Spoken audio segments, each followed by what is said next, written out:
តែមានរោគគ្រុនឈាមអាចមើលឃើញនៅពេលណាបាទចំពោះសំណួរនេះវិញយើងត្រូវដឹងថាតើគ្រុនឈាមហ្នឹងតែគ្រុនឈាមឬក៏ NF1 ហ្នឹងជាអីគេ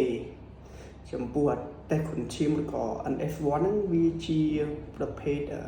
ប្រូតេអ៊ីនរបស់វីរ៉ាល់ណានៅពេលដែលយើងឆ្លងហើយចូលទៅមេរោគក្នុងខ្លួននៅពេលនោះគឺមេរោគគ្រុនឈាមហ្នឹងវាចាប់ដើមបញ្ចេញប្រូតេអ៊ីនវីរ៉ាល់ហ្នឹងដូច្នេះយើងអាចតេស្តឃើញ NF1 ហើយវាអាចមើលឃើញនៅពេលដែលថ្ងៃកំឡុងពេលថ្ងៃទី1ទៅថ្ងៃទី5កំឡុងពេលដែលក្មេងកំពុងតែក្តៅខ្លួនហ្នឹងយើងអាចតេស្តឃើញគ្រុនឈាមហ្នឹងហើយវាអាចឃើញមុនពេលដែលនៅពេលមុនពេលវាបង្កើតទៅជា antibody គេហៅថា IgM អាចមើលឃើញចន្លោះ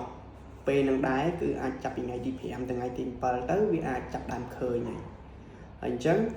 NF1 អាចមើលឃើញមុនប៉ុន្តែបើសិនជាចាប់ពីថ្ងៃទី10ទៅយើងអាចលែងឃើញ NF1 ឬក៏ IgM ហើយយើងអាចនៅពេលនេះតេស្តឃើញទៅជា IgG អញ្ចឹងសរុបជារួមមេរោគគ្រុនឈាមអាចតេស្តឃើញចន្លោះពីថ្ងៃទី1ទៅថ្ងៃទី5ហើយIgM អាចចន្លោះពីថ្ងៃទី5ទៅថ្ងៃទី7ហើយចាប់ពីថ្ងៃទី10ទៅអាចឃើញជា IgG វិញបាទត្រូវបូកសំជាមួយនឹង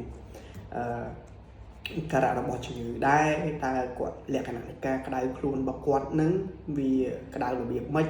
យើងដឹងថាគ្រុនឈាមលក្ខណៈនៃការក្តៅខ្លួនរបស់គ្រុនឈាមគឺជាលក្ខណៈក្តៅបាត់ដែលយើងឲ្យថ្នាំបញ្ចុះក្តៅទៅគឺវាដូចជាអត់ត្រូវជាមួយនឹងពពួក